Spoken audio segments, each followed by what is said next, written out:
Yuk kita diskusi yuk, siapa yang lebih paham tentang Pancasila? Antum atau saya? Oke.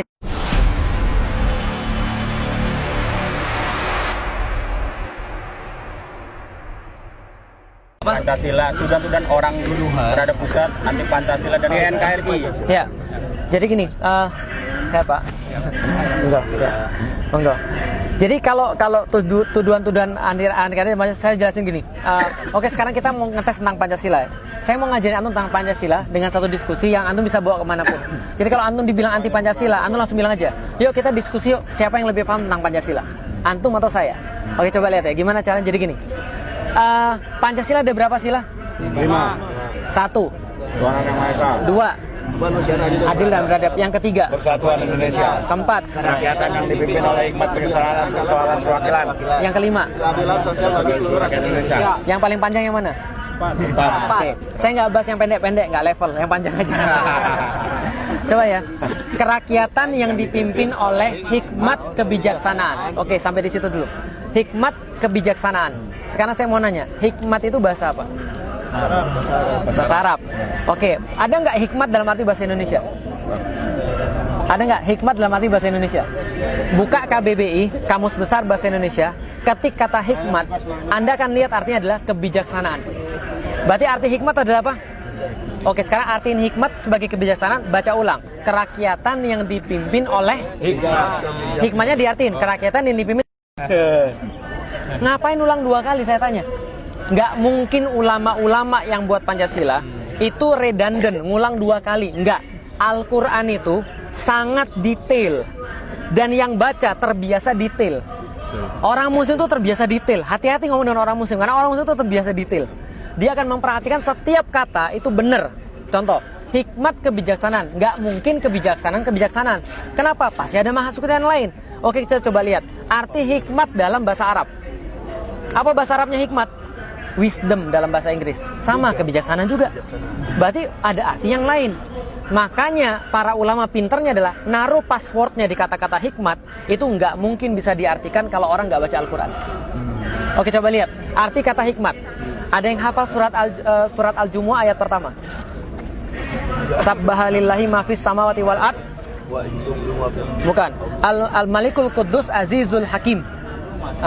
Al-Malikul Quddus Azizul Hakim. Ada kata-kata Hakim. Hakim artinya adalah orang yang memiliki hikmah. Lihat baik-baik ya. Jangan bicara bahasa Indonesia dulu, karena hakim bahasa Indonesia beda. Kalau hakim bahasa Indonesia yang memutuskan perkara. Tapi ini bahasa Arab. Hakim adalah orang yang dikasih oleh Allah hikmah. Coba lihat baik-baik. Hikmah yang dikasih oleh Allah itu banyak orang dikasih hikmah. 1. Luqmanul Hakim dikasih hikmah. Yang kedua, Nabi Sulaiman dikasih hikmah. Makasih Pak. Yang ketiga, Nabi Muhammad dikasih hikmah. Dan hampir semua nabi-nabi yang lain, Yahya, Zakaria dan segala macam, dikasih hikmah oleh Allah. Kalau gitu hikmah itu apa? Hikmah adalah di dalam Islam, hikmah adalah menurut Al-Quran kemampuan yang diberikan oleh Allah Subhanahu wa Ta'ala kepada orang-orang tertentu untuk memutuskan satu perkara sesuai dengan Allah Subhanahu wa Ta'ala. Sampai di sini paham? Contoh, Sulaiman datang orang, cewek 2. Satu bilang ini anaknya, yang satu bilang ini anaknya, ibu-ibu. Maka kemudian Sulaiman bilang, dia tahu syariatnya. Tapi kalau dia terapkan syariat begitu saja, ini nggak akan beres masalahnya. Gitu kan ya? Syariatnya apa? Oke, kita bikin pengadilan. Datangkan bukti, datangkan bayinah dan segala macam. Tapi Sulaiman nggak buat begitu. Apa yang Sulaiman lakukan? Dia punya hikmah. Apa yang dia lakukan? Ya sudah, kalau gitu gini aja. Anak ini kita bagi 2, dibelah jadi 2. Ibu dapat setengah, ibu dapat setengah. Mau pilih mana, Bu? Atasnya atau bawahnya? Bawahnya atau atasnya? Atau sebelah kiri atau sebelah kanan? Gimana kira-kira? Ibu mau pilih yang mana? Salah satu ibu bilang, jangan. Saya nggak mau. Jangan. Daripada dibelah anak saya, kasih dia aja yang ngurus. Sulaiman bilang, ini anaknya orang ini. Kenapa? Dia punya rohim. Sampai di sini paham? Berarti hikmah adalah apa tadi? Kemampuan untuk memutuskan satu hukum berdasarkan aturan-aturan Allah dengan cara yang paling bagus. Itu hikmah. Maka hikmah diartikan dalam bahasa Arab, hakim artinya adalah bukan hanya orang yang memiliki kebijaksanaan, tapi penguasa. Paham sampai di sini? Hakim adalah penguasa. Oke, penguasa yang memutuskan hukum berdasarkan hukum siapa? Allah. Dan menerapkannya dengan sangat baik. Berarti coba artikan sekarang. Kerakyatan yang dipimpin oleh, artiin sesuai dengan saya artiin tadi. Apa artinya? Kerakyatan yang dipimpin oleh pemimpin yang melaksanakan aturan-aturan Allah dengan cara yang paling baik, bijaksana dalam permusyawaratan perwakilan. Musyawarah bahasa Arab dan nggak mungkin diartikan kecuali dengan bahasa Al-Quran. Sekarang antum mau lebih tahu daripada ulama tentang masalah hikmah? Nggak mungkin. Antum mau lebih tahu daripada ulama tentang mengartikan tentang Pancasila? Nggak mungkin, karena mereka yang buat. Karena mereka menyisipkan password itu. Paham maksud saya sampai sekarang? Berarti kemudian mau dibuat badan apapun yang mengartikan Pancasila, tetap pada satu titik mereka akan mentok. Karena hikmah artinya adalah dalam bahasa Arab, bukan dalam bahasa Indonesia. Sekarang antum coba tanya sama orang-orang yang mengaku paling Pancasila, suruh mereka jelasin tentang hikmah kebijaksanaan. Saya yakin mereka nggak bisa. Paham sampai di sini? Itu baru yang keempat loh, sila keempat. Belum sila 1, 2, 3, dan 5. Contohnya lagi. Sila kedua apa? Kemanusiaan yang adil dan beradab. Sila pertamanya apa? Ketuhanan yang Maha Esa. Antum tahu nggak kenapa diatur seperti itu? Habibuna Rizik Syihab itu punya tesis, kalau saya nggak salah, berkaitan dengan Pancasila yang kemarin dipermasalahkan, yang masuk ke pengadilan Jawa Barat. Tapi teman-teman sekalian, saya pengen kasih tahu, susunan Pancasila itu nggak seperti sekarang. Susunan Pancasila itu dulu berbeda-beda. Contoh, mohon maaf, Soekarno itu menaruh ketuhanan yang Maha Esa sebagai yang terakhir. Itu yang dipermasalahkan dalam Habibuna Rizik Syihab. Itu kan, karena diksi yang berbeda. Tapi dikasih yang terakhir. Tapi masalahnya dikasih yang terakhir apa? Nggak bisa. Kenapa? Para ulama bilang nggak bisa gitu. Susunannya diperbaiki. Susunan itu diperbaiki, bedanya jauh. Kenapa? Semua usulan Pancasila sama aja. Susunannya diperbaiki oleh para ulama. Yang pertama apa? Ketuhanan yang Maha Esa. Karena Pancasila itu kayak bangunan. Anda nggak bisa naik ke lantai kedua kalau Anda nggak bangun lantai pertama. Ada orang yang bisa langsung gantung? Nggak ada. Maka yang pertama kali harus diakui oleh semua manusia adalah pengakuan yang paling hakiki, pengakuan yang paling penting, yang paling dasar. Anda ngakui Tuhan dulu. Karena kalau Anda nggak ngakui Tuhan, Anda nggak mungkin jadi manusia. Paham nggak maksud saya? Beda binatang sama antum apa? Punya akal, karena itu bisa ngakui Allah. Karena itu kita punya aturan daripada hanya orang yang mengakui Allah, hanya orang yang mengakui Tuhan yang bisa menjadi manusia yang seutuhnya. Paham sampai di sini?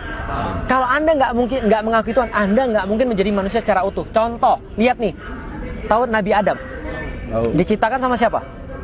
Iblis, tahu? Yang dia diciptakan sama siapa? Allah. Dia jin, iblis itu.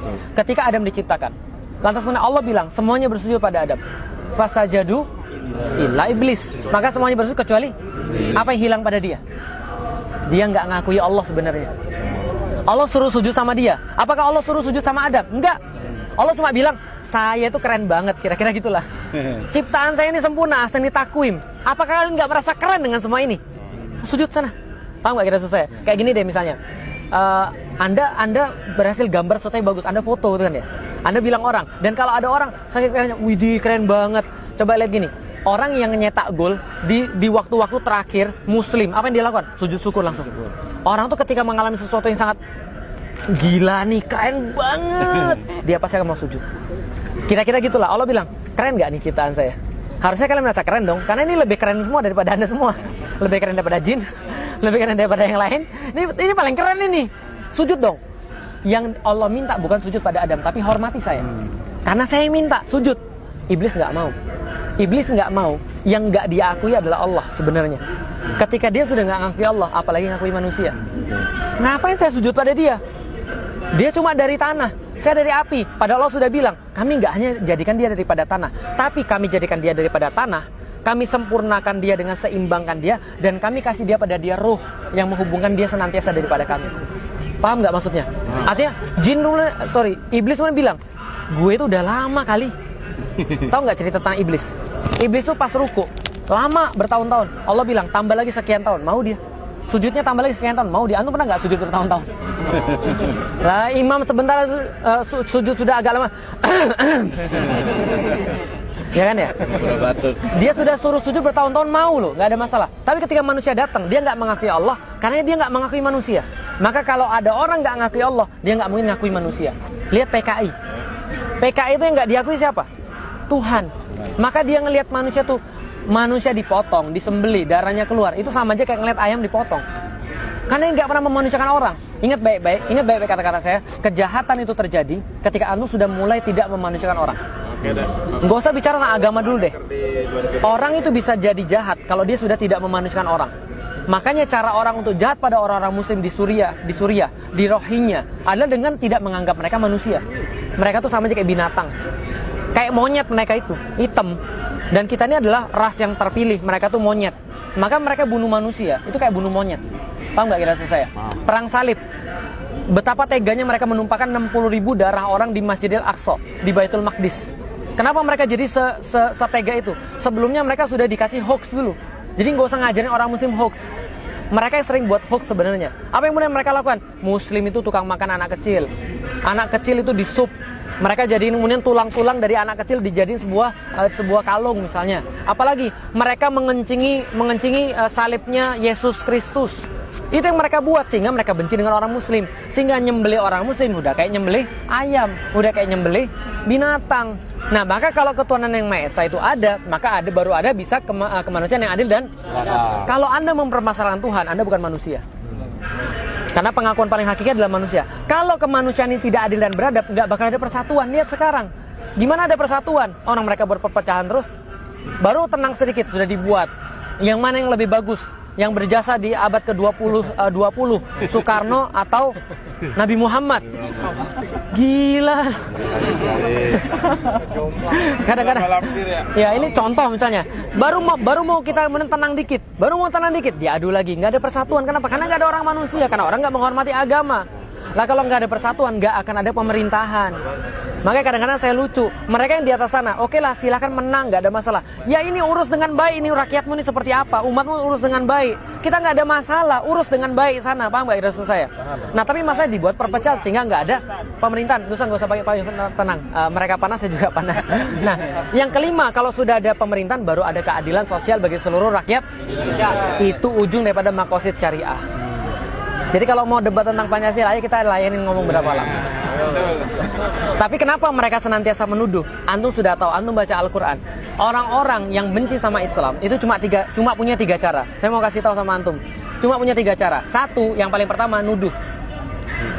Fir'aun didatengin Musa, nggak punya dalil, nggak punya pembelaan. Apa yang dia bilang? Allah, anak baru kemarin sore. Allah, kemarin kamu tuh makan duit saya, tahu nggak? Kamu tuh dulu di dapur saya kasih makan. Ngejek yang pertama. Kalau ngejek sudah nggak berhasil, nakut-nakutin. Musa, kamu masih punya kasus loh di sini. Hati-hati loh, kamu masih punya kasus loh. Kamu bisa dipenjara loh di sini. Hati-hati loh. Masih nggak berhasil yang kedua, yang ketiga, yang lain yang ditakut-takutin. Hati-hati sama Musa. Kalau kamu ikutin Musa, kamu nggak punya negara lagi.